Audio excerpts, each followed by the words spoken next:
Let me just... So, Hi. Keep that in the trailer. Hi, Halifax.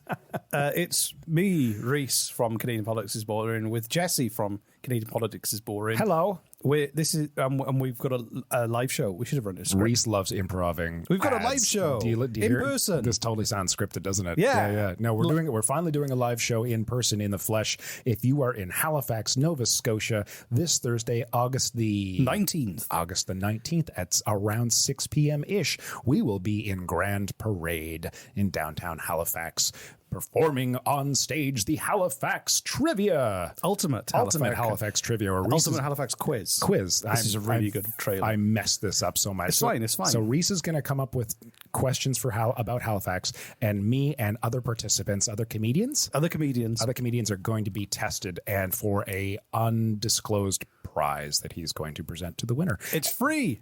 And after our little Ultimate Halifax Quiz, there will be other comedians performing. There will be other sources of entertainment. We'll hang out. We'll hang out. Come, by the time it ends, it'll be close to my bedtime. Yeah, probably, right? But it's free this Thursday, the 19th, Grand Parade, 6 p.m. Come down, say hi, have a good time. And if you don't live in Halifax or Nova Scotia, you live in a different province, I'm very sorry. Thanks for listening to our ad for other people having a good time that you can't join in on. Just because you were born in the wrong province, we can't help that. So yeah, that's kind of sad. On with the show. The election has been called. Things are about to kick off. Aaron O'Toole. To the journalists in the room. Justin Trudeau. This pandemic.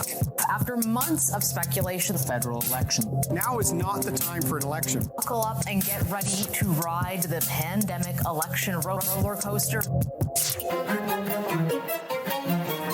I have an election erection. I do have. I don't. I just wanted to play along. I just said it, and then as soon as I was saying, I'm like, It was a pretty pre-royal joke on my part. I do apologize. I basically said the word erection because it sounds a bit like election. It wasn't clever comedy, I'll admit. Are you as excited as I am not? My last time there was an election, I couldn't give a shit, honest to God. Last time there was an election, I wasn't really paying any attention to Canadian politics. Yeah, just like me. Because I'd been here barely a year and I was still going, Brexit. So, but now I'm more informed and I can watch it. Haven't been informed by over 100 episodes of making a podcast about Canadian politics. And you can too. Informed, but I still don't care, honest to God. But we've got a big plan for the election. We are going to cover it and talk about it. But the big question... Tell us about this plan. The question is... you've talked about... you don't know about this. I don't. But I've got a plan. I know you've got a plan, but I don't know what the plan is. Who will Jesse vote for? That's what it's called. Oh. And if you have to make take this public by the end of this? You don't have to tell us at the end, but what I want to do is every episode we're going to talk. I mean, it'd be really disappointing if I didn't, I guess. But just going to pressurize 10 episodes of like pressuring Jesse into who's he going to vote for, and then by the end, I'm not telling you, goodbye. And that's that'd be quite funny. That would be funny.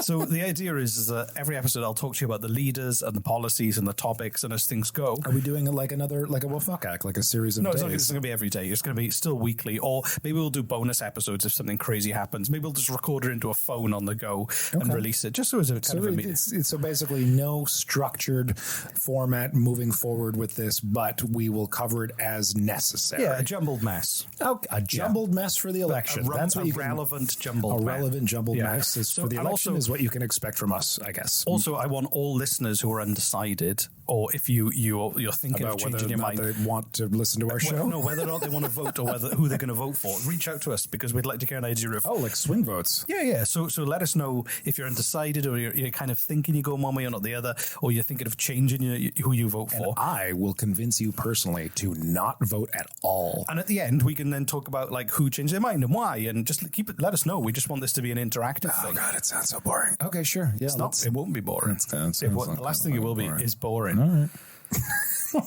He's giving me a look as if you, our audience member, can see it. He's like his eyebrows going up. He's disapproving. He's kind of like, shut up, Trevor. I hope you feel ashamed of yourself. Every morning. That's what the look said. Just wake up with shame. So I bet you're asking me, how does an election play out? Pool of sweat and shame.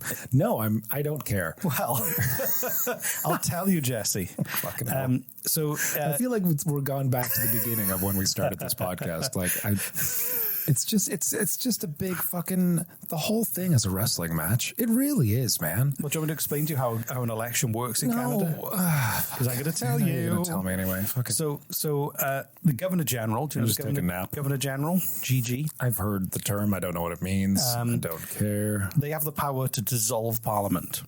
Oh, please, can they? Like toilet paper. Just like toilet paper hit in a stream of hot piss. They can dissolve Parliament. Honestly, my battery died. Hang on. Oh, Talking. I'm here to entertain you, folks. This is new. Usually, I'm the one who goes to get coffee or whatever, and Reese entertains you by himself. His laptop battery died, and he's run off. What can we talk about? Let me think. I had a delicious chicken burger today. It was one of the best things I've eaten in a long time. Oh my God, there were pickles in it and some blue cheese. No bun either. I used lettuce. There's a weird lettuce trio thing. God, I'm so sorry for anyone listening to this. Hurry up, Reese. I'm talking about chicken burgers.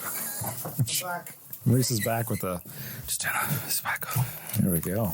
I wish I had some better content than the lunch I'd eaten today.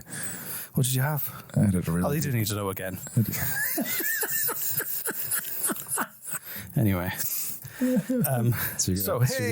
we go. So, Governor General can dissolve Parliament. What does that mean? I don't know what that means. It means they go, no more Parliament. All of you no longer have jobs. That's what they seriously. Yeah, and they all have to go home, and then they have to what? And they dissolve Parliament, saying there will be an election in this many weeks. So they no longer are members of Parliament. They're now candidates who have to fight and campaign to win for their jobs. Fight to win their job back.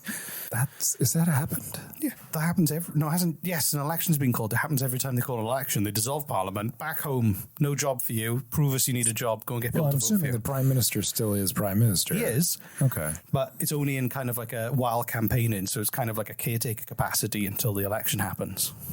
Weird. Okay. Yeah. So you can also have there's fixed elections, but it can be overrided if there's the Prime Minister loses a confidence vote in the House of Commons too. How many people vote? I don't know. 60% of people cast a vote ballot typically. 60? Yeah. I thought it was less than that. Between 1945 and 1988, about 75% of people used to vote who were eligible. Yeah, people stopped giving a shit because the government doesn't do much. But and it fell dramatically between 1962 and 2011 to like 61%. You know how? And then it rose up to 68% in 2015. I'm going to say something. Yes. And I realize that there's really no way for me to prove this. So this is you could call this a personally made conspiracy theory. I guess it's not really personally made. I kind of tailored it to from stuff that I've read. You read 1984, yes? Yes. Okay. If you recall, in 1984, they were always going to war with a certain country. And two countries who band up together. There's like Eurasia and I forget the name. It was like there were pretty much just three main factions in the world, and two of them would band together and war against the third. Yeah, and then they make you forget they make you forget, and then they'd switch over. So not in the sense of war, but I kind of believe that government does this thing where like, okay, we know we have a certain amount of money, and that's all we've got to play with. That's it. And we have to somehow please everybody. We can't do that. The conservatives want this, the liberals want this, the Green Party wants this, etc. The people who voted for these parties want these things. So let's all just kind of like, I feel like almost like it's an inside fucking job where they're like, okay, you know what? We got to cut somewhere. We got to cut money from something to give money to another group. And so no matter what we do, someone is going to be pissed off at us. Someone is going to be pissed off at us, and someone's going to be really happy with how we have allocated these funds. And every year or 2 or 5 or whatever, we're going to shift the funds. Okay, hospitals get them this year, education gets them this year, this industry gets them this year, this industry, etc. And maybe it's not just one, maybe it's like a huge bucket of whatever. But like, I feel like everyone in the government is kind of in the know. Like, no, this year we're going to piss off this group, but don't worry, they're going to be happy next year. And it's just like this, everyone kind of fucking knows, and they play it off like a fucking wrestling event. Okay, where it's like, you got to vote for us because this is going to happen. They know goddamn well it's going to happen, but they just want to feel important. I feel like like it's this big rigged fucking game to keep the system afloat because there's not enough money and not enough people to keep happy. And they're doing a juggle, and they're doing a juggle via wrestling match. I genuinely believe this is what's happening. That was a good rant. Because like this has been going on for so long. Can they not see the patterns that have been happening here? You're kind of expressing the opinion of most people who don't vote because they're just disenfranchised. Well, there's a reason, man. No. That's not a criticism. I'm just saying, like, the reason a lot of people don't vote is because they don't feel like it's going to make any difference. They don't feel like the system will change. And that's kind of where you're coming from, is you're saying, it doesn't matter what I do. It's going to happen. Honest to God, after living through the debacle, is that how you say that? Debacle? That was the decimation of the Nova Scotia film industry, which I know I've talked about before. But like, you never brought it up before. What are you talking about? Please explain. Just witnessing every single thing that was done to prevent it, such as we hired H&R Block to do a year-long study proving with numbers, okay, math, saying like, yes, this is profitable for the entire province. And we showed it to them and we proved it to them with facts and figures from a reputable source. They didn't care.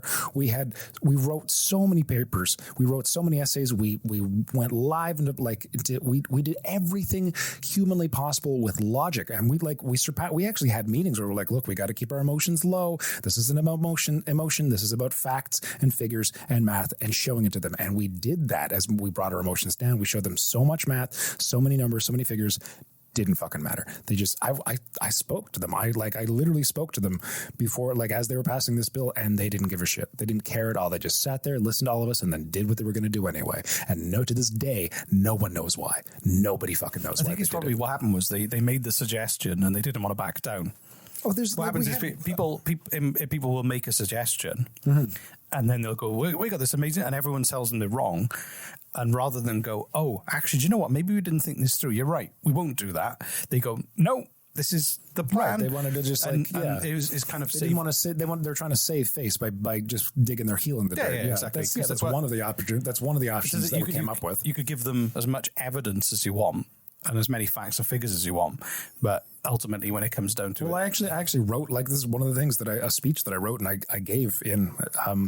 I forget where it was, but it was like I came up with, there was 4 different answers as to what the fuck was happening. One was that they know more about the finances and the math of the film industry's effect on our economy, and we, the film industry, are too stupid to understand what they're trying to tell us.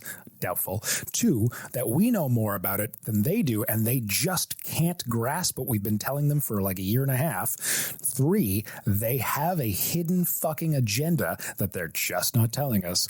Or 4, that they realize they've made a mistake, as you said, and they're trying to save face by digging their heels in the dirt and saying, no, we know better than you do because we're the politicians. Just trust us. And I think it was that one. Honestly, I think you're right. The simplest explanation is usually... Yeah.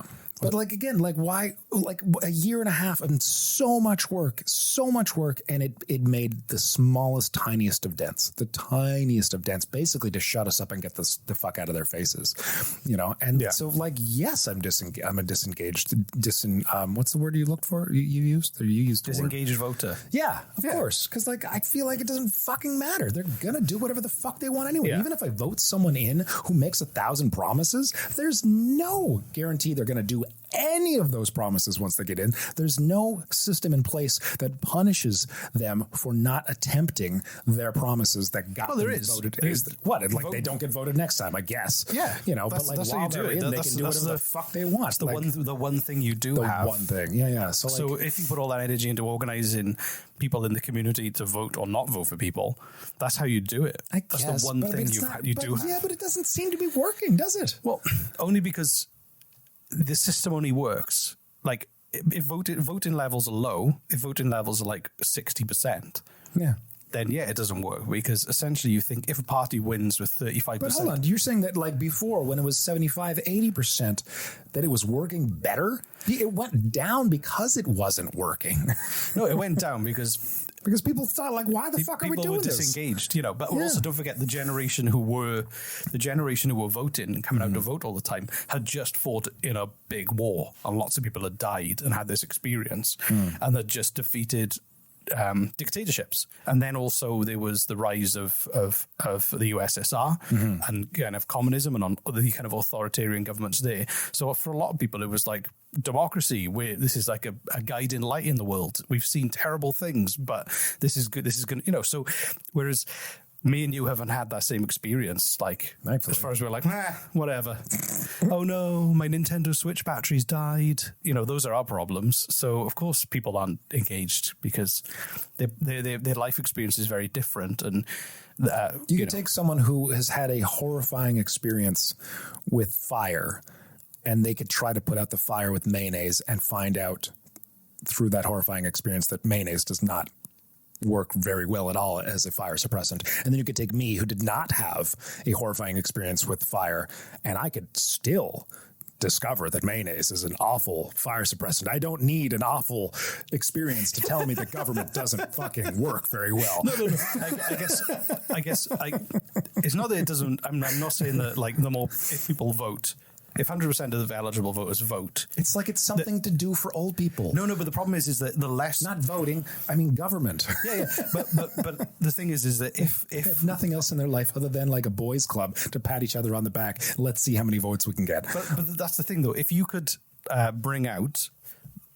You look at like some of the major parties, like they win with like 36% of the vote and they form a government. Well, that's 36% of only 60% of people who are eligible to vote. Right.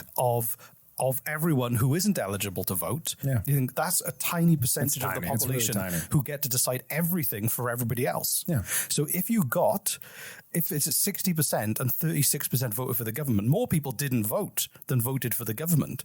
So if those people got involved, they could instantly wipe out all of the political parties that are there and form a government with completely new people. So you can have change. If people really wanted to engage with the system, you can work that system where you can completely blow everything out of the water. But when the problem is that you're talking about starting a revolution and starting our own government. There's a great Malcolm in the Middle episode where a teacher creates this system of like within the classroom where they play each other's egos off against each other, and Malcolm manages to basically completely wreck the whole thing by using the system to overload the system, and that's he says you can't beat the system, but you can break it.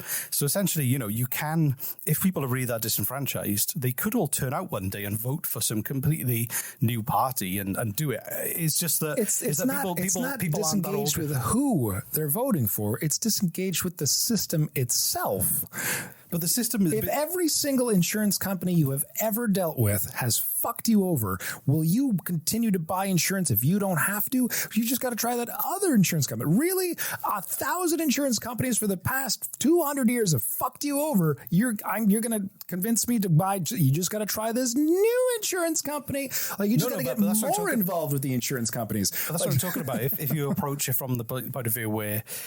If you're able to find real candidates who you want to vote for... The system is broken. Hey, Jesse, do you know what time it is? What time is it, Reese? Ad time. Yay. No, that's back after these important things. Ads. Hello, I'm Chris Locke. I'm James Hartnett. And I'm Michael Belazzo. And we're the hosts of comedy podcast Evil Men. It's a podcast where comedians, us, joke around about different bad guys, rude dudes, and sometimes murderers. Yeah, we might talk about a horrible person like Jeffrey Dahmer. A depraved maniac from ancient Rome like Caligula. Or even sometimes a mean cartoon character like Gargamel. Because the things he did to the Smurfs were just awful. Yeah, we talk about all these things, but most of the time we're joking, you understand? Or comedians. We're foolish by nature. Catch us on the Sonar Network and download us wherever you get your podcasts.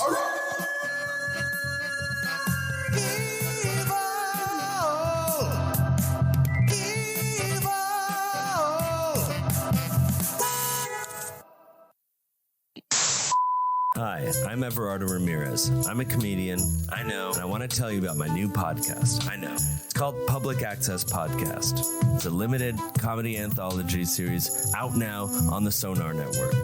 Each episode is a completely new show from a fictional public access channel. It's a limited series with only 10 episodes, so you don't have to worry about this thing downloading on your phone every week for the rest of your life. Plus, it has some of my funniest friends on it, like Mark Little, Nick Nemiroff, Meg McKay, Mikey Kohlberg, and some others. Subscribe now wherever you get your podcasts. Okay, you know how to find it. I don't even have to tell you. If you're listening to this right now, then you know how to find a podcast. Just look for Public Access Podcast.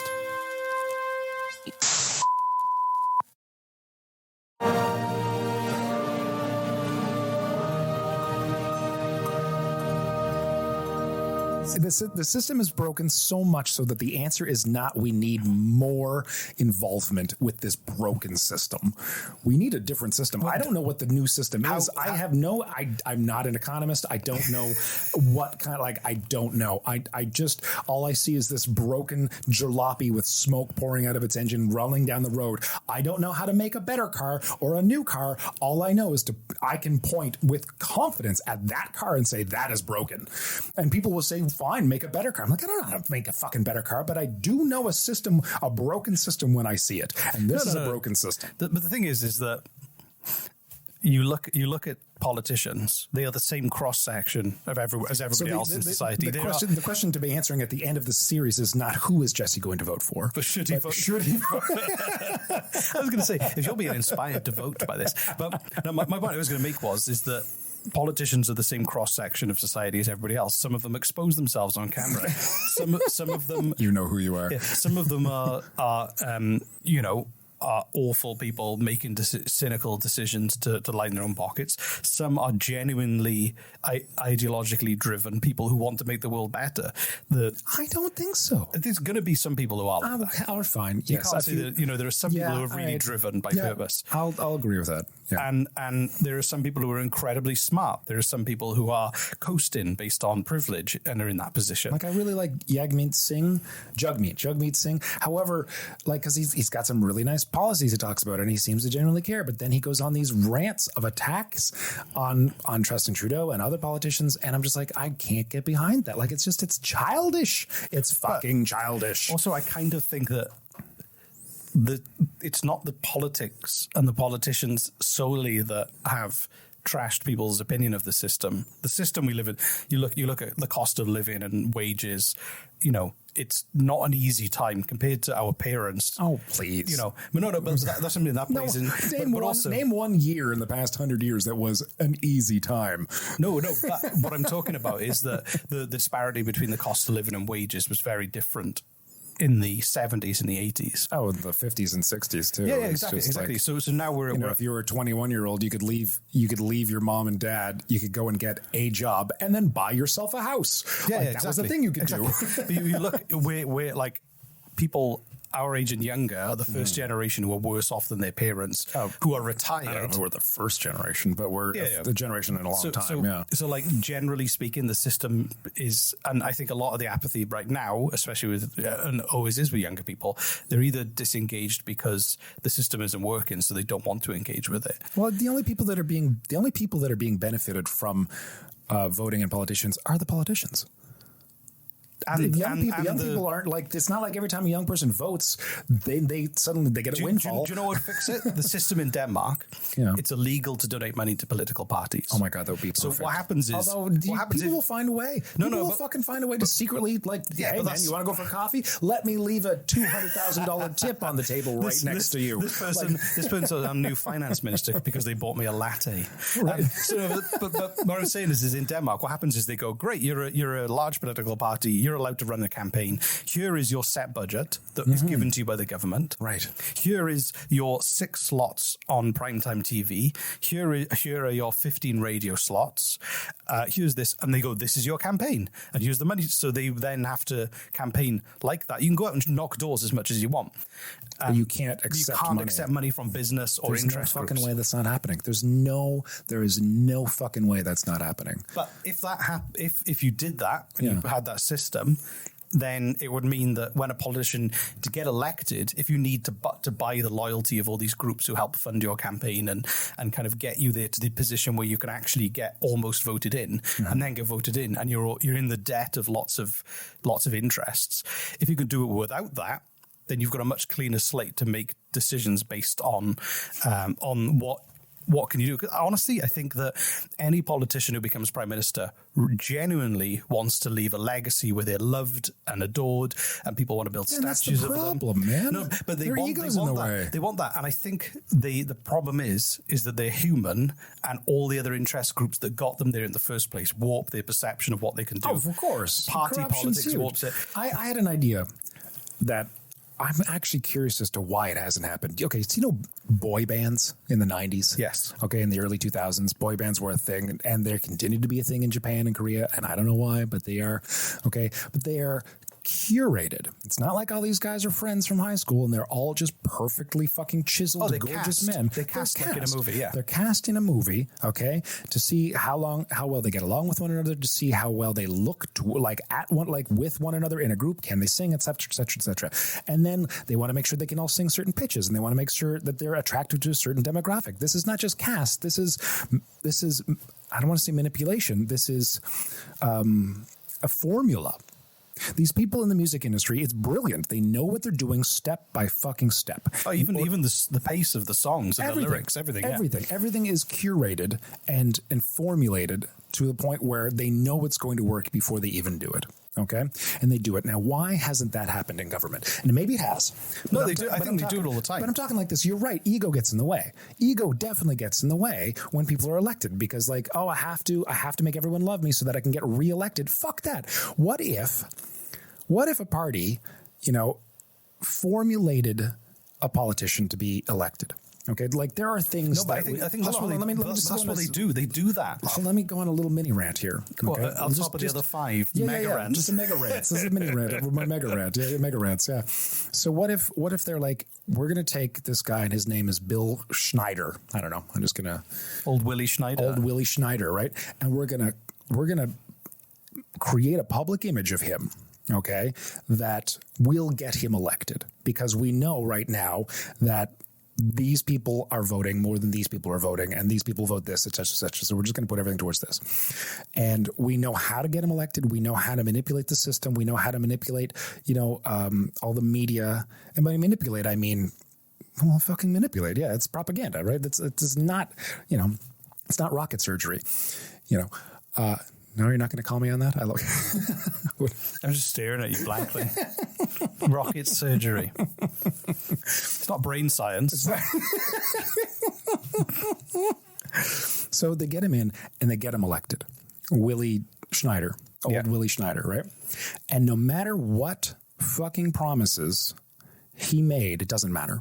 For the next 4 years, okay, he just pisses everyone off by doing what needs to be done. Instead of just trying to make everyone like him, he's like, we're going to cut carbon tax. We'll put a carbon tax, not cut it. We're going to put a huge carbon tax out there for all businesses. Fuck you. I'm not voting for you. Go ahead. I don't give a shit. Whatever, it's done. We're going to do this for the environment. We're going to do this for the economy. We're going to do everything that needs to happen. Now, of course, there's all, the money allocation, as we talked about before, that I'm fairly certain is a thing. But like, the world is currently on fire and we need to do something about the environment. Wouldn't it be great to get a patsy in and just get him voted in, right? And then have him be the villain to do everything that needs to be fucking done, like a strict parent ripping the candy away from the child who's screaming this entire time, I hate you, daddy, I hate you.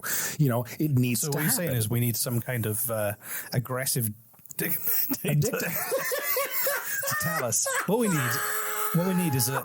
Oh my God! I was actually going in that direction. That's where I was. Oh my God! Wow! This is why people need to vote. This is why, because if you don't, then you'll just start thinking like me. With old Willie Schneider and his regime. The regime of Willie Schneider will take over. All hail Willie Schneider, the glorious leader. So if you want to join Jesse's dictatorship. I'm not going to take it back. I stand by my words. I think there's a bit of a thing where if people vote for someone who's going to do the things they would like them to do, I think a lot of it is the short-termism as well, though. They'll go, what do I need to say to win this election? What easy wins can I get within my first 6 months to let people know I'm doing a good job? It is the short term. But when we did the episode about the Iroquois, the Confederacy, and every decision they made, they had to think about the seventh generation and how it would affect them. That was amazing. It's a very different way of thinking about it. And I think that if people did think in terms of the seventh generation with that mindset, then we would instantly have governments that were solving the issues around global warming. Of course. Because they'd be given the politicians today, as you stated, are more afraid of not being reelected than they are of having a world for their children to be able to breathe in. Yeah. And I think that part of it as well is that, and like, it's sad how true that is. It's not even really just like that. There's truth in that. And that's so fucking sad. But again, though, I think that nothing, like we've talked about, the political system is a system. And the problem with systems is that people get lost in those systems and they lose track of who they are. Because you're automatically. So even like if you're the leader of that system, you're still part of that system. So you still get dragged into it. Because we've been ranting for like a while now. Did you have a topic? I did, but it's fine. We'll talk about it again. That's why but honestly, I think we've had a few comments from listeners who say they like listening to your perspective because you represent that 40% of people who don't vote. Yeah. Your opinion is people who are like, fuck this system. I don't care.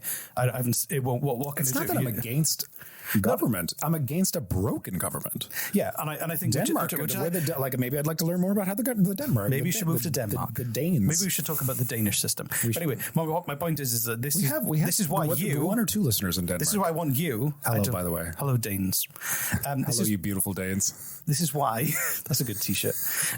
This is why you need... We've got two people who buy them. And this is why we need to do this process of the election, because your reaction to stuff, if we go, oh, look, they said this, these are the policies, and you can just... And I can express how much I don't give a shit about them. It's great. And everyone will laugh and have fun. So, so the election's been called. This is how Jesse feels about it. I personally feel like the system is far from perfect. But far from perfect. The more nice, civil, and grown-up people you can vote in to represent that system, you can change it over time, I believe, for the better. And it's all based on the quality of candidates and who's running for you. So don't vote thinking about which party will win. Vote thinking about the person you're actually voting for in your region. In the riding you're in, because the more, regardless of everything else that's going on, think about how they're going to conduct themselves. Think about, because they're your representative. They're going to conduct themselves the exact same way every fucking politician before not them has conducted themselves. But not necessarily. There are. Do you know what? And this is true. Well, it's not true. It's conjecture that a lot of people have talked about. This isn't my theory. That one of the reasons Trump was so popular was because he was different. Dramatically different from... That's a nice way of describing him as different. Yes. Okay, that's true. He was insane, but still like beyond the norm of what you'd expect from a politician. And from disengaged voters, that's why you get these like people like, why the fuck are you voting for Trump? Well, those are the disengaged voters. Because there was nobody like Trump. And that's the thing. He was evil, but he was different. Yeah. And it was people who came out the woodwork because they were like, I'm not voting for them because they're not racist. And they were like, finally, a racist to vote for. And when my favorite story about Trump. My favorite story about Trump. Finally, a racist to vote for. And that's what happened. Thank God. Yeah. But what happened was, my favorite story was when the January the 6th insurrection happened in the White House. He was watching it live on TV and he complained about how the fact that the people represented him and taking over the Congress for him was so unclassy. I mean, that's his people. But that's the people, exactly. Right. So he hates those people, but he fires them up in a way that no one can comprehend. If anything we could learn from the Trump administration, and I do think there is a very big lesson to learn here, is that like politicians are so fucking scared that they're going to misstep or say the wrong thing as if that's going to make a fucking difference. It's not. In fact, the more human you are, the more you just speak your goddamn mind. Get a podcast. Just be honest. Talk about into the microphone every Honestly, day. that's not a bad idea. If politicians, just do a diary. I know you're joking, but if a politician who was like running for office got his own fucking podcast and just talked like a human goddamn being, they would have so much clout. It would be insane. Well, it's because they all come across as fucking robots. Don't look so curated. Just Right? be a normal person. And then fucking, what's his name? The banana bread dude? Aaron O'Toole. Aaron O'Toole. He loves banana bread. That's the one thing that he's discovered that might kind of makes him look human, right? So like he's trying. I don't know if he's there yet, but he's trying. I guess he was trying. He's trying. But Banana again, bread. shaking hands with banana Joe Biden with his foot in a bucket. The foot in a bucket, yeah. And every time he does a step, it goes. So anyway, I've got to go. Right. Yeah, We've got to go. But this has been the election's been called. The election's been called. Yay! So we're going to talk about the election. So this is our election launch special. For fuck's sake. Oh, God. Okay. Election. Yay! So more election stuff on the way. Oh, and thank you so much for those of you who put up comments, our reviews, put up reviews in Apple Podcasts. Those very cool of you. And if you want to help us out, that is one way that you can definitely do that is by going and leaving a review on Apple Podcasts. It takes 20 seconds out of your day and genuinely helps us. If you're like, oh my God, I wish more people knew about this amazing. Another 5 seconds spell checking. That's my advice. Sure. Okay. Yeah. To 25 That's our call to action for today. Spell check your reviews. Spell check reviews and then send them to us. Yeah. Bye. Bye, everyone. Love you.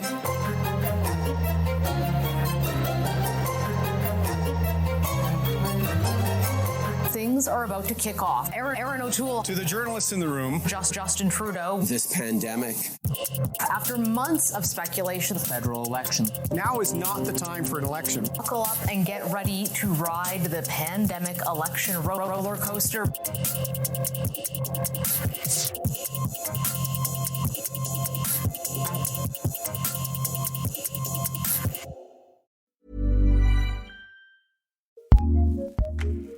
Acast powers the world's best podcasts. Here's a show that we recommend. Are you ready for some personality in your personal finances? Hi, I'm Janice Torres Rodriguez, Latina money expert and host of the award-winning podcast Yo Quiero Dinero. On this show, we're serving up POC-friendly personal finance knowledge, always with a side of sass. We're not talking about avocado toast and lattes on this show. We've got real, relatable personal finance knowledge that makes you feel seen, heard, and finally understood. Consider me your super cool, slightly risque, but always honest financial fairy godmother. Together, we'll tackle dinero in a fresh new way so you can finally become poderosa with your dinero. Check out our weekly podcast episodes at yoquierodineropodcast.com or subscribe wherever you listen to podcasts. Acast helps creators launch, grow, and monetize their podcasts everywhere. Acast.com.